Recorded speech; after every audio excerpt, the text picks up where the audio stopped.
आज मैं आपको क्लास 6 की एक्सरसाइज 13C पढ़ाएंगे। इसमें क्या है? इसमें है भुजा, कोण, भुजा, सर्वांग समता, यानी कि SAS। ये क्या होता है? दो त्रिभुजों की दो संगत भुजाएं और उनके बीच के कोण समान हो, यानी कि दो त्रिभुजों की दो संगत भुजाएं और उनके बीच का कोण समान हो तो दोनों त्रिभुज सर्वांग सम होते हैं। कैसे होते हैं दोनों त्रिभुज? सर्वांग सम। तो इसे हम क्या बोलेंगे? इसे हम बोलेंगे भुजा, कोण, भुजा, सर्वांग समता। अब देखिए, ये देखिए त्रिभुज ABC और त्रिभुज PQR। त्रिभुज ABC में कोण कितना है? 60 है। कोण P 60 है। तो दोनों त्रिभुज कैसे हो गए? बराबर हो गए, यानी कि एक कोण बराबर हो गया। और दो भुजाएं AB बराबर 5 के है और PQ बराबर 5 के, एक ये भुजा बराबर हो गई। और AC बराबर 3 सेंटीमीटर और PR बराबर 3 सेंटीमीटर और दो भुजाएं बराबर हो गई। दो भुजाएं बराबर हो गई और एक कोण बराबर हो गया। तो इसे क्या बोलेंगे? इसे बोलेंगे भुजा, कोण, भुजा, सर्वांग समता। अब हम इस बेसिस पर 13C के क्वेश्चन आंसर सॉल्व करते हैं। क्वेश्चन सॉल्व करेंगे। चित्र में दो त्रिभुज आपस में सर्वांगसम है। क्या दिया हुआ है? चित्र में दो त्रिभुज आपस में सर्वांगसम है, उन्हें छांटकर सांकेतिक भाषा में लिखिए। अब देखिए, चित्र दिए हुए हैं, इसमें दो त्रिभुज हैं, वो कैसे है?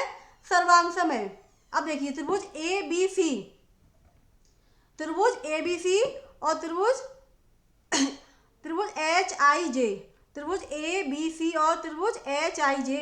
तो इसमें देखो क्या है, इसमें दो भुजाएं बराबर है। AC बराबर है, AC किसके बराबर है? HI के बराबर है। सॉरी, AB बराबर किसके है? HI। इधर 2 सेंटीमीटर है, ये भी 2 सेंटीमीटर है, तो भुजा AB बराबर HI की हो गई। ठीक है। अब AC बराबर है HJ के।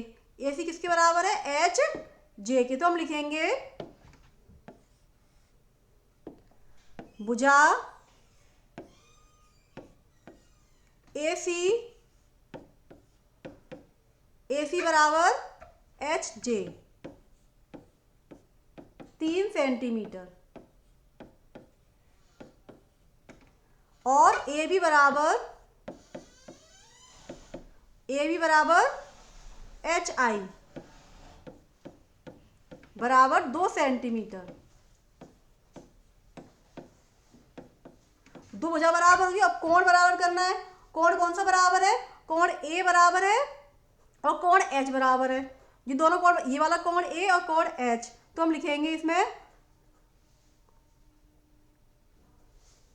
त्रिभुज त्रिभुज ABC सर्वांगसम किसके हो गया? त्रिभुज ABC सर्वांगसम किसके हो गया? HIJ के। त्रिभुज HIJ।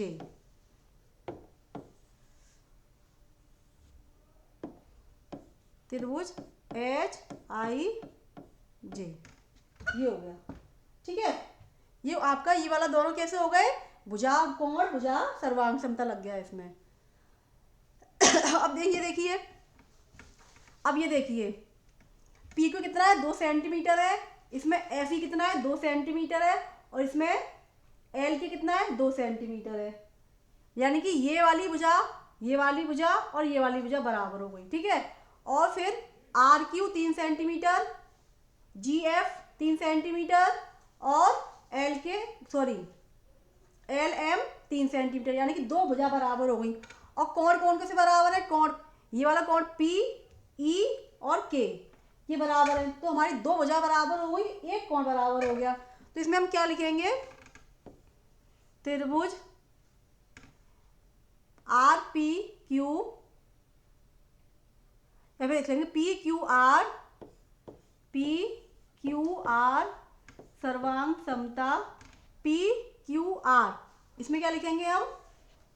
इसमें हमने लिखा है PQR। इसमें हम लिखेंगे EFG, त्रिभुज EFG सर्वांग समता KLM,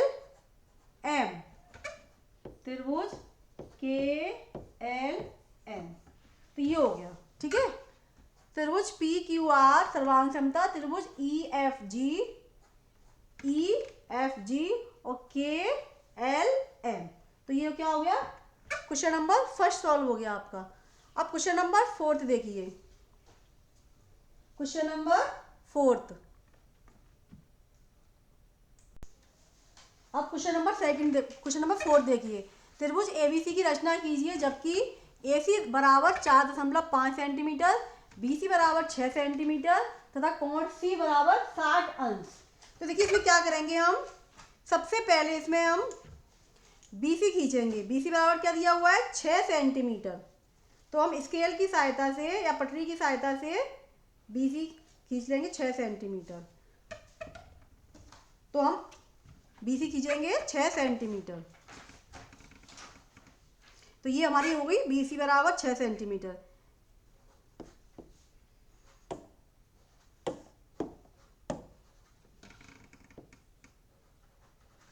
बीसी बराबर 6 सेंटीमीटर। अब देखिए अब क्या कह रहा है, एसी 4.5 है। कितना है, एसी 4.5 सेंटीमीटर। तो पहले क्या करेंगे, पहले हम क्या करते हैं, पहले हम कोण सी पर 60 अंश का बना लेते हैं। सी पर हम क्या करेंगे, 60 अंश का कोण बनाएंगे। तो क्या करेंगे हम, ऐसे हम कोण वो बिंदु सी को केंद्र मानकर ऐसे इस टाइप से एक चाप लगाएंगे। ठीक है, ऐसे हम क्या करें,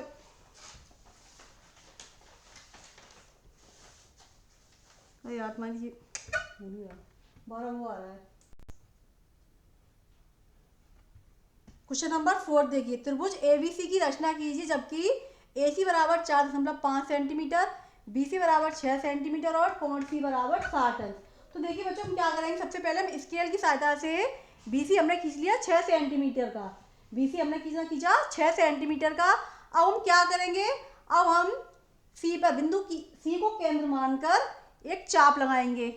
ऐसे इस तरह से देखो, ऐसे किया, हमने एक चाप ऐसे लगा दिया। फिर हमने उसी दूरी से यहाँ से एक चाप ऐसे लगाया। तो कहाँ पे आया, यहाँ पे आया है। कहाँ पे आया, इधर आया ये। फिर हमने इसे मिला दिया। अब हमने क्या किया, ए सी दिया, क्या किया हमने इसे ए मान लिया। अब हमने क्या किया, ए सी बराबर क्या है 4.5, मतलब स्केल में 4.5 की दूरी भरकर, स्केल में क्या किया 4.5 की दूरी भरेंगे और एक चाप हमने क्या किया, लगा दिया। यहाँ से एक चाप हमने ऐसे लगा दिया। तो क्या एसी कितना हो गया, एसी हमारा हो गया 4.5। फिर हमने बी को ए से मिला दिया और ए को सी से। तो ये हो गई त्रिभुज एबीसी की रचना। इस तरह से हमने ये बनाया। ठीक है, तो आपका क्वेश्चन नंबर 4 भी सॉल्व हो गया है और आपकी ये वाली एक्सरसाइज पूरी। हेलो स्टूडेंट्स, मैं स्वाति गुप्ता। आज मैं आपको क्लास 6 की एक्सरसाइज 13D कराऊंगी। अब देखिए 13D में क्या है, कोण भुजा कोण सर्वांग समता। कोण भुजा कोण सर्वांग समता यानी कि एंगल साइड एंगल, क्या बोलेंगे इसे, ASA। इसमें क्या होता है, यदि एक त्रिभुज के दो कोण और एक भुजा, त्रिभुज है जिसके दो कोण और एक भुजा और दूसरे त्रिभुज के दो कोण और एक संगत भुजा के बराबर हो, तो दोनों त्रिभुज क्या कहलाएंगे, तो दोनों त्रिभुज सर्वांगसम होते हैं। क्या होते हैं, सर्वांगसम होते हैं। जैसे देखिए ये त्रिभुज ABC है और ये त्रिभुज PQR है। इसमें क्या है, देखो इसमें कोण B बराबर है किसके, कोण Q के, और कोण C बराबर है कोण R के। ठीक है, और एक BC भुजा बराबर है QR भुजा के। तो क्या हो गया, ये दोनों त्रिभुज क्या है, मतलब ये त्रिभुज हम इस त्रिभुज को हम काटेंगे तो ये इस पर पूरा ढक जाएगा। क्या हो जाएगा, पूरा ढक जाएगा। तो ये क्या हो जाएगा, सर्वांगसम हो जाएगा। तो हम कह सकते हैं त्रिभुज ABC सर्वांगसम है त्रिभुज PQR के। दोनों त्रिभुज कैसे कहलाएंगे, सर्वांगसम। अब हम इस बेसिस पर एक्सरसाइज 13D के क्वेश्चन सॉल्व करते हैं। पहला क्वेश्चन देखिए, निम्नलिखित त्रिभुज में कौन सा त्रिभुज किस त्रिभुज के सर्वांगसम है, ये है। तो देखिए इसे हम कैसे सॉल्व करेंगे। सबसे पहले हम लिखेंगे त्रिभुज ए बी सी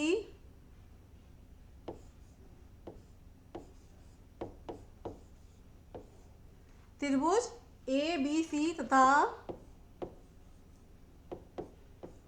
त्रिभुज एफ ई डी में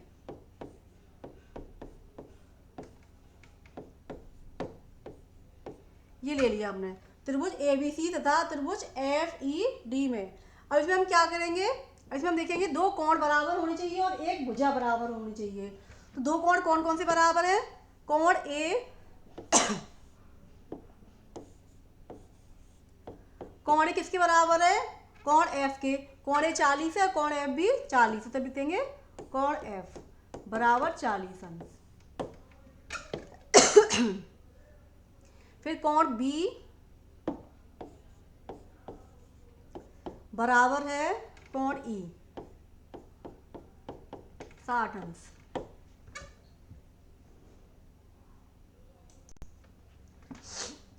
कोण बी बराबर हो गया कोण ई के। हम करेंगे भुजा को बराबर, तो ये ए बी बराबर कितनी है? 3.5 सेंटीमीटर और ई एफ भी कितनी है? 3.5 सेंटीमीटर। तो हम लिखेंगे ए बी बराबर ई एफ 3.5 सेंटीमीटर। तो इसलिए क्या हो गया? इसलिए त्रिभुज ए बी सी सर्वांशम है किसके? त्रिभुज एफ ई डी के। तो आपको ये वाला हमें करना था, ठीक है। तो ये हो गया क्वेश्चन नंबर पहले का पहला डायग्राम। अब देखिए नेक्स्ट, अब इसमें क्या करना है हमें? लिखेंगे हल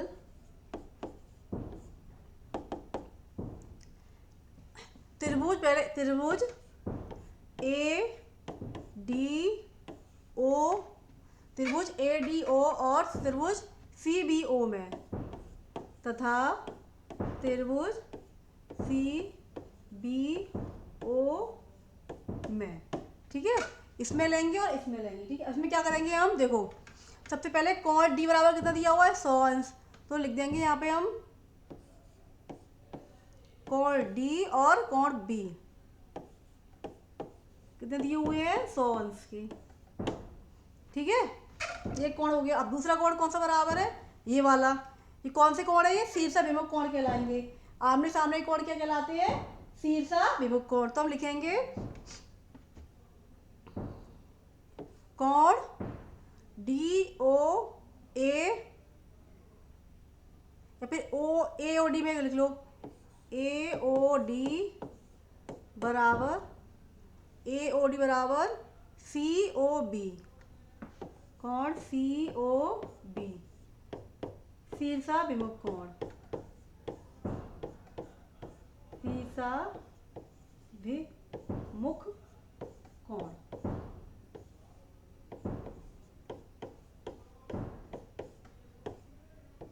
ठीक है, शीर्षाभिमुख कोण है ये। अब हम दो कोण बराबर, एक भुजा बराबर करनी है। भुजा कौन सी बराबर है? डी ओ बराबर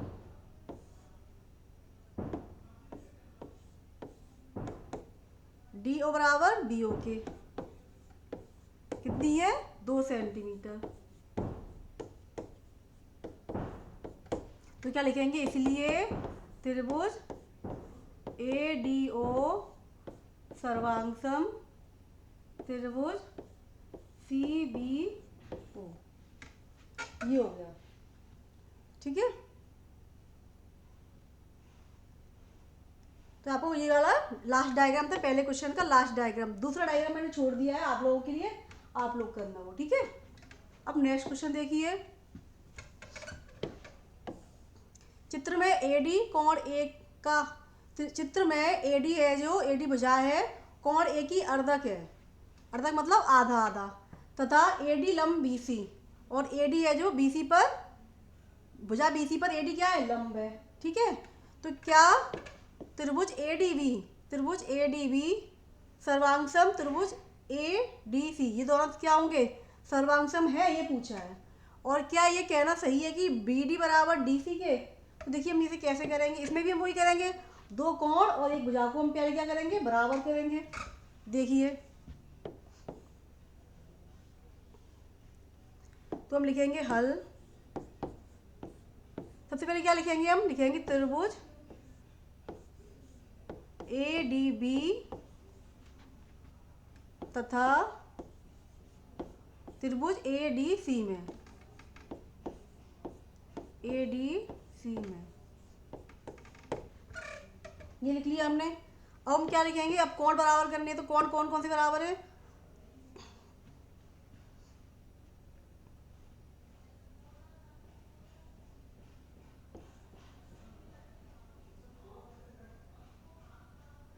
बी ए डी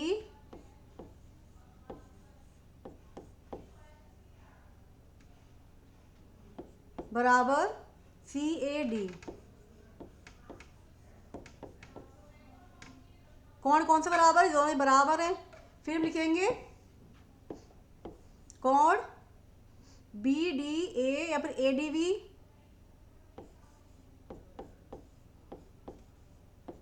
कौन ए डी बी, और ये वाला भी तो बराबर होंगे, ये तो 90 अंश बना रहे हैं। और कौन ए डी सी।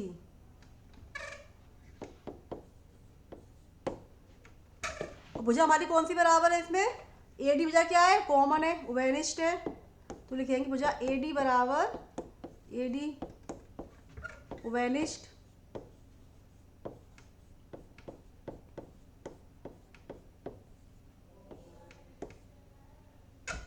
तो क्या होगा, इसलिए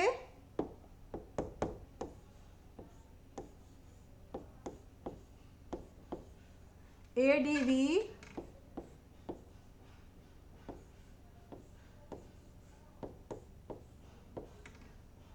ए डी सी के क्या है, सर्वांग सम हो गया। तो ये हो गया आपका क्वेश्चन नंबर सेकंड वाला हो गया, क्वेश्चन नंबर सेकंड। अब लास्ट क्वेश्चन नंबर फोर्थ देखते हैं, 13D का। इसमें क्या है, त्रिभुज एबीसी की रचना कीजिए जबकि एसी बराबर 6 सेंटीमीटर, कोण ए बराबर 60 अंश और कोण सी बराबर 45 अंश। तो इसमें हम क्या करेंगे, सबसे पहले हम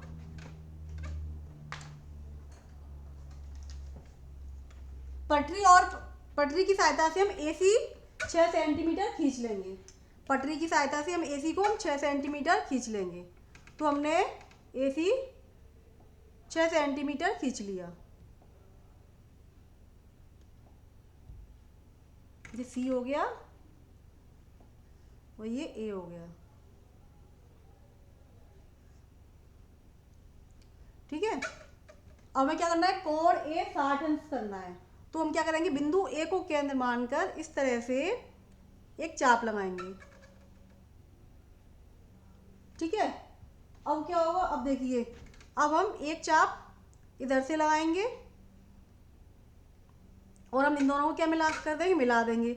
तो ये क्या हो जाएगा, 60 अंश का हो जाएगा, ये इस तरह से 60 अंश का, ठीक है। अब कोण सी हमें बनाना है 45 अंश का। तो हम सी को केंद्र मानकर प्रकार की सहायता से ऐसे एक चाप लगाएंगे, उसी दूरी से एक चाप इधर लगाएंगे, उसी दूरी से एक चाप इधर, फिर एक चाप इधर कर देंगे, एक चाप हम इधर कर देंगे। और हमको दूरी चेंज नहीं करनी, उसी दूरी से हम करेंगे, दूरी हम बिल्कुल भी चेंज नहीं करेंगे। तो इसे हम ऐसे मिला देंगे। तो ये क्या हो जाएगा, 90 अंश का बनाएंगे पहले, किसका, 90 अंश का। हमें किसका बनाना है, 45 अंश का। फिर उसी दूरी से एक चाप हम इधर लगाएंगे और एक चाप हम इधर लगाएंगे, इसको हम मिला देंगे ऐसे। ये कैसा हो जाएगा, 45 अंश का हो जाएगा। किसका बन जाएगा, ये 45 अंश का। आप उससे बनाएंगे ना, इस पटरी और प्रकार से बनाएंगे तो बिल्कुल सही बनेगा, एग्जैक्ट बनेगा, ठीक है। तो ये क्या हो गया, ए सी 6 सेंटीमीटर हो गया, कोण सी 45 हो गया और कोण ए 60 हो गया। इस तरह से आप त्रिभुज ए बी सी की, त्रिभुज यहाँ पे बी मान लो, त्रिभुज ए बी सी की हमने क्या कर दी, रचना कर दी, ठीक है। तो आपकी ये वाली एक्सरसाइज पूरी कंप्लीट हो गई है, 13D।